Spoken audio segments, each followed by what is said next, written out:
Hello, and welcome to another video. So, I don't know if you've picked up on this, but... I wanted to wear one of my Game Grumps shirts for this. I'm wearing my Game Theory shirt instead. I feel so guilty. I don't know if you picked up on this, but Cappie's a little bit of a nerd.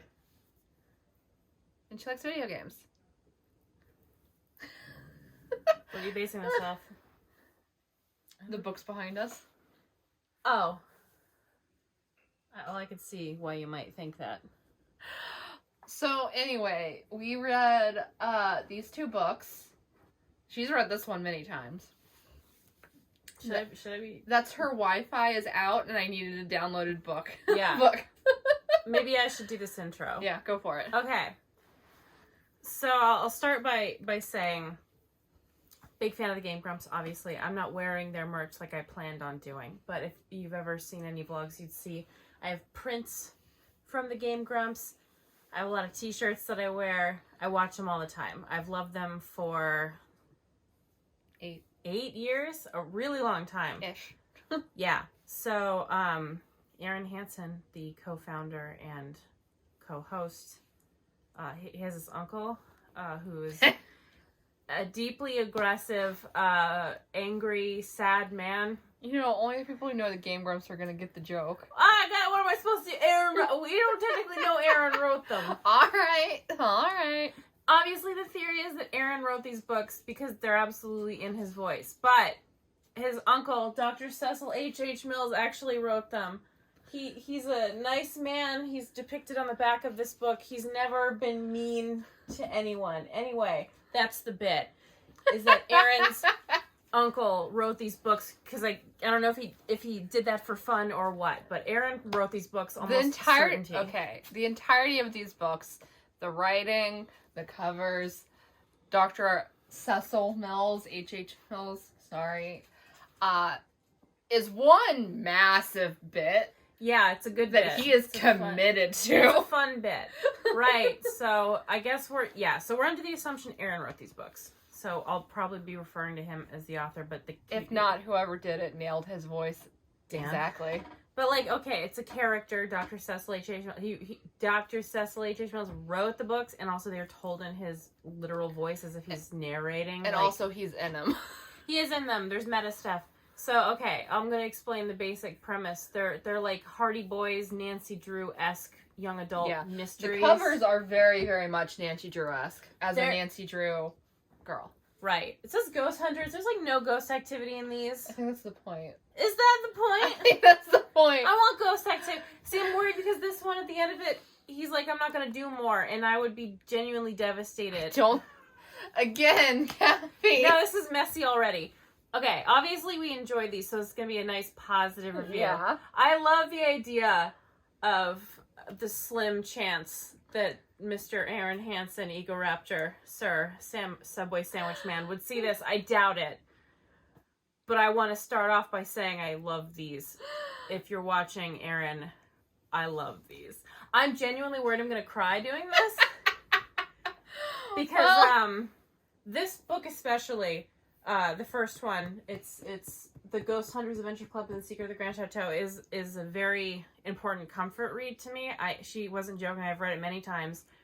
When our Wi-Fi goes out and I can't watch TV when I'm going to sleep, I put this audiobook on, so I've heard it 24 times. For real. Yeah, we have shitty Wi-Fi. It's incredibly comforting to me. I adore it beyond what words can say. I'm so sad I didn't put on my Game Grumps shirt for this. Anyway. You can go and do that if you want. I could put on my Power Bottoms for Jesus shirt. I feel like that ties in. I feel like Aaron would like that shirt. Aaron seems like a power bottom. Anyway, so these are parodies of the old school, like she said, Hardy Boys, Nancy Drew mysteries, like the genre. Why are you sniffing me? Is it a parody when it's just one of them? What do you mean, just one? It is. It's not Hardy Boy. But it is that genre. It's not. What do you think Trudy is? It's two Hardy Boys and Nancy Drew. But not it doesn't seem like it's not a joke. I guess that's what I'm trying to say. They're real books. You could give these to a 14-year-old and they'd like it. Yeah, they're real books, but the whole book is a joke. I'm not saying it's a bad thing. It's a really well done joke, but it is like I have a hard time categorizing it as like a goof. Because it's like, feels just but like... it's not a serious take on the genre. That's the point. Okay, I guess, I don't know. I slightly disagree. But it's not, though. Because there's no ghosts in it? Because no. that is a goof? No, there's no ghosts in the Hardy Boys and Nancy Drew either. That's the point of Hardy Boys and Nancy Drew is that they're disproving these things. Oh, it's like Scooby-Doo? Yeah, basically. Okay. I've never read Nancy Drew or Hardy Boys. There's no supernatural stuff whatsoever. That's boring. I agree. I thought Nancy Drew had supernatural stuff because all of her clicky games that Evelyn plays. Yeah, but she's disproving that it's supernatural. That's boring. I want Zach Baggins as a teenager looking for ghosts. I'm sorry. This is gonna be the messiest. I hope that Aaron doesn't casually search for reviews. I highly doubt he does. He's a busy man. He is. Anyway.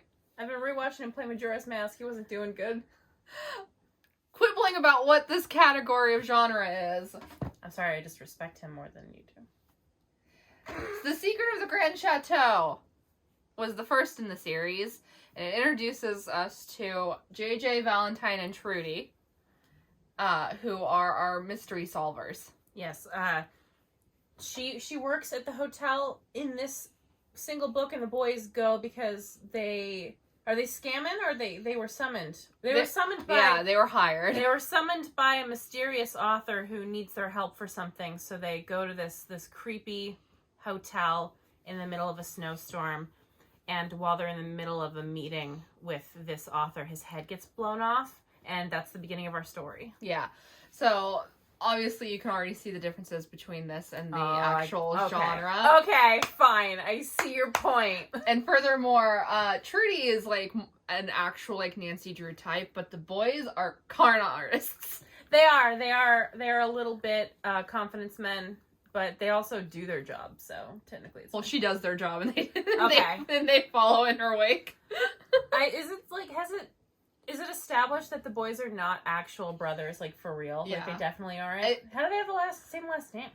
Well, in this book, they were talking about how they had to pick new names. Oh, that's true. I just finished the second one. Yeah, so I finished it I've only read it one time, so it's not as glued in my brain.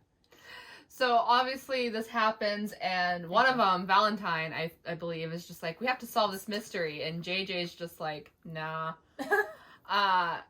That's the part where it has one of my favorite jokes in this whole thing, where he's just like, they gotta choose the doneness of their eggs. Or the hardness of their eggs. What is it? I can't even remember. Yeah, that's one of my favorite jokes in both I will say, it could be, because I guess I don't know if I necessarily have the sense of humor of, like, Aaron. It's a lot of, like, boy humor. Yeah. For lack of a better term. But I do think these books are super funny. Also, I'd say appropriate for like a 13-year-old. They're labeled young adult. The characters are like 18, 19, which is technically in the ghost category of new adult, right? Yeah.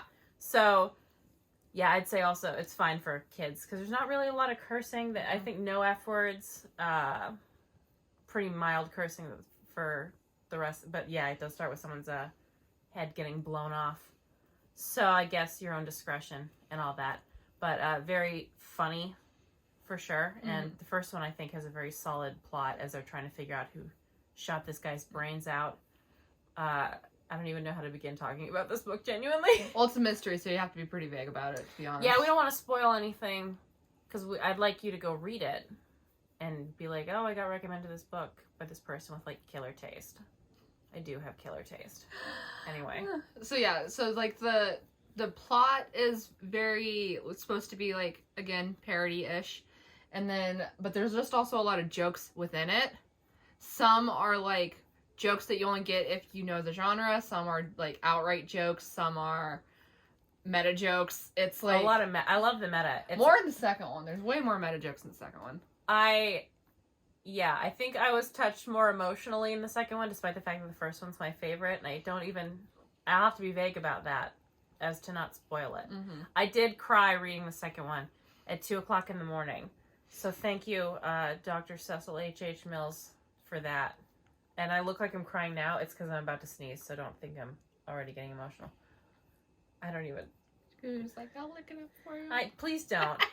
But yeah, so I mean, like, it could be because I've listened to it so much, but like I find the first book is just very cozy and just a nice, fun little story.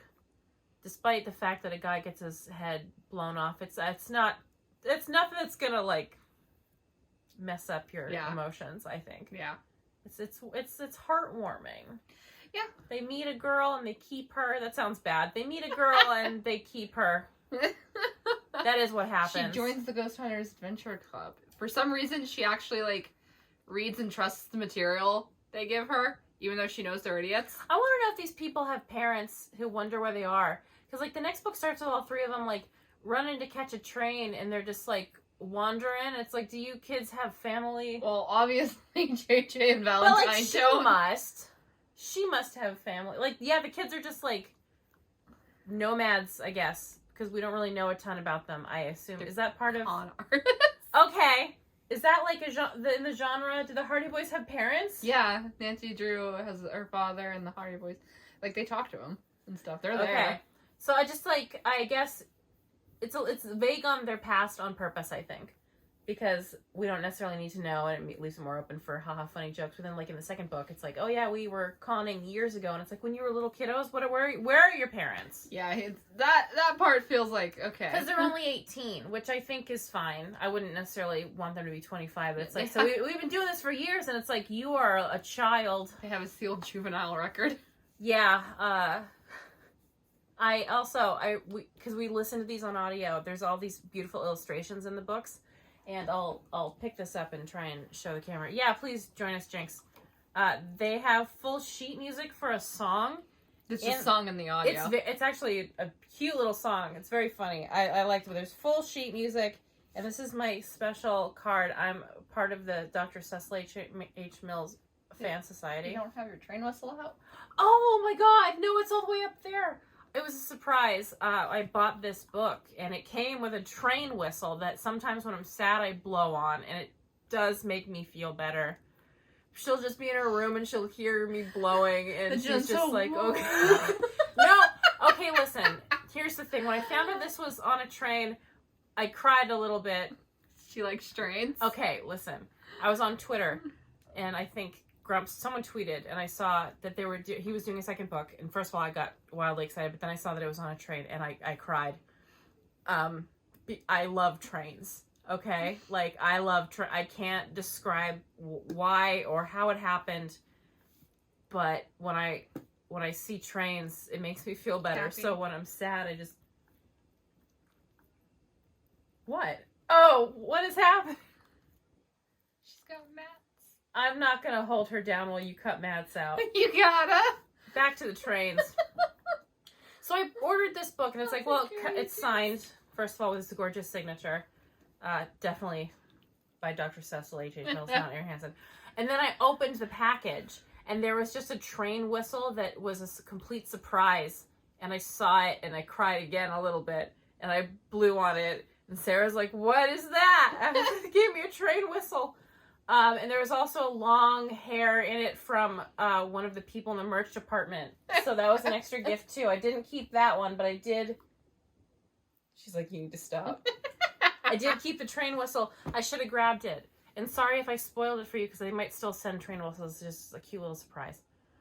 I don't remember my original point. I'm too emotional about this book to talk about it. She's earnest. She's heartfelt. Listen, I love trains, and I love this series. So I hope it was a goof at the end when he's like, I'm not going to do more. Sarah's convinced it was a goof.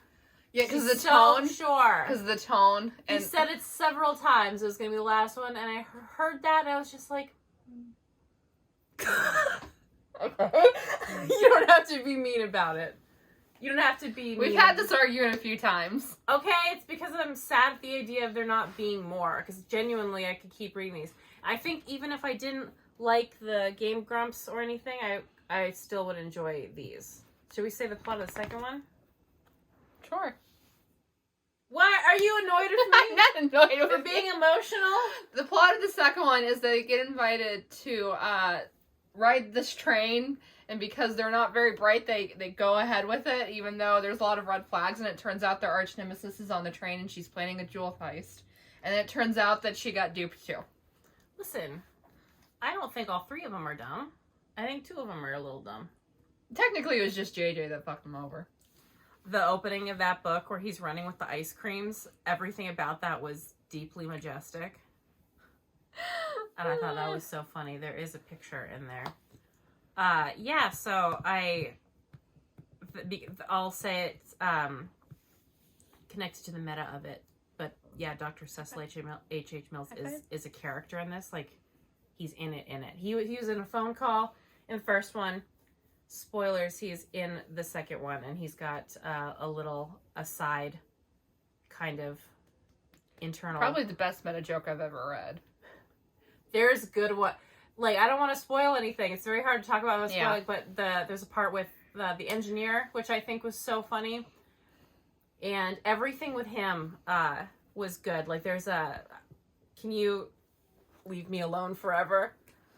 There's a little bit where he's debating with himself on a choice, and I like how he debates. Trying to I should have prepared a way to say something, but it's just hard to talk about something that I care about so much, so I sound stupider than I am, which is difficult to do, but here we are. You're not dumb. I adore these. Like, these get me in a way that I can't really say a lot of other ones do. I just think it's very comforting to me. Yeah. Maybe it's just me. I don't know.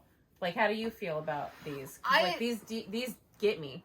I enjoy them, but I don't enjoy them on the same level you do, or for the same reasons. Because, like, your favorite part of this book, I thought was only meh. Sorry. What do you mean? You thought it was meh? I literally cried alone in my room. No, not that part. That part I adored. I thought that was so fun. And it was just sweet. It's the character I thought was... Oh, I thought, like, I thought it was funny. I'm trying very hard not to spoil you. I thought it was only meh. It was hilarious. Anyway.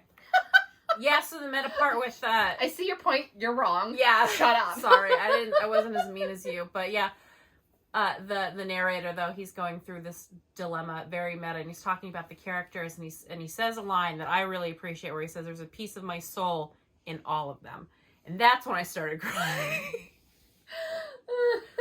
Because I'm sensitive. And I just get it. I understand that. And just, like, all the thoughts he had in that moment are exact ones I've had about, like, similar situations. Do you love how I'm dancing around it so I don't ruin it for you? I'm doing this for you. As mysteries, and by the nature of the meta stuff, is if you don't read it yourself, it's not going to have the same impact. If, like, we spoil it, it won't still touch you. I wouldn't have even mentioned that he's in it, but he's in, like, you find out in the beginning of the book. He's like, I stepped onto the train, like, in the first chapter. So it's not really a spoiler. But, yeah, I guess I'd never had to talk about a mystery before, so it's difficult to not ruin things, especially that part. Do you want to hit her belly? No, look at her little dead legs. I don't know why she's sitting like that. This dog is sitting flat on her butt with her legs out like a little turkey or something. But yeah. She's mad at me for not cuddling her. I think I gave both of these 4 stars. This one has 5. I did 4 for the other one. Because, okay, I don't want to say anything negative. The only thing I'll say is it felt a little messy. Yeah. And, like, this one was so sharp, and just, like, everything was just, like... I personally don't care if a book is messy, but some people care. I mean, I'm cool with it because it's just, like, a lot of it's vehicles for gags. So, yeah, I don't really have a problem with it. These are fairly short books. This one was a little bit longer. This just felt more... not straightforward. What am I trying to say? It felt more cohesive, I guess. Yeah. But it's like, that didn't mean the second one wasn't excellent. It's kind of like, and this is going to be a very specific comparison, but I feel like at least one person watching this will get it. Have you ever watched the first season of a show and it is, like, so neatly tied together and well done, and then you get to the second season and it's like someone dropped an egg? The Haunting of Hill House and Bly Manor is what she must be thinking. There's so many shows we've had that with. I think the thing is we don't know how long Aaron had to sit with this and, like, clean it up and make it perfect, because it's obvious that he did have a good amount of time. And if he didn't, dang, really pulled it through. Boy, I love you.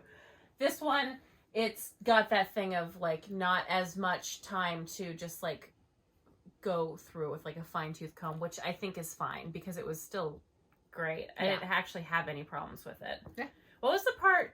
You told me when you read it, you said that there was a part where it made you worried, but then they, like, did something different. It didn't make me worried. It like annoyed you, or it was going to annoy you, but they didn't do it. Yeah. So there's a part where the characters are being accused of something, and it's looking like it's going to get tied into a neat little bow where they're going to be falsely accused. And the way he was doing it, it's like that kind of thing specifically pisses me off in books. But then at the very last second, he subverted my expectations, and it was fine. Okay. Yeah, I wasn't sure because they have a femme fatale in this.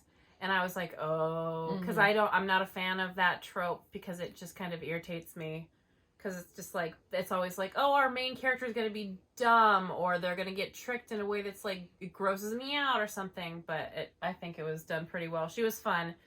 Her number in it was really good. I thought her little song was cute, and I laughed actually out loud listening to it. Yeah. It was adorable. What are you doing? You must stop. All right, is that everything? I don't really know. Since we can't talk spoilers. I could sit here fawning over anything for a long time. I just want to. I don't know. I didn't cry. See, I could. I love these so much. It's. I do this thing where I get really attached to a certain thing, and I consume it like crazy, and it becomes I think that a facet of your personality. Kinda. If I'm like same thing with like the Game Grumps too, because I started listening or watching them in like a pretty sad time in my life, and it brought me like a ton of comfort. It still does. Like when I'm sad, like really, really sad, and I put on one of their playthroughs that I like a lot, it just makes me feel better to hear them talking or to hear the same jokes that I know, or just to see them in general.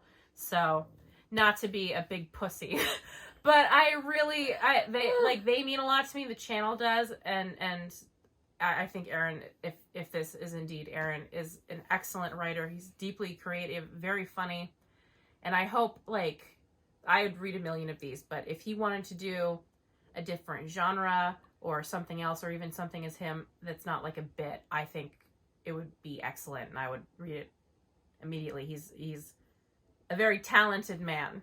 Not to simp over someone's husband. But I love everyone there. All right. Are you embarrassed? No, I'm not embarrassed for you. I don't care. I'll be a simp. I hope you enjoyed this video. Yeah. If you did, do all the fun stuff. And if you want these books and you order them from the Game Grumps site, you get them signed. And it's a really good deal. It's $21 for a hardcover that's signed that comes with goodies. So we'll see you in the next one. Yep. Goodbye.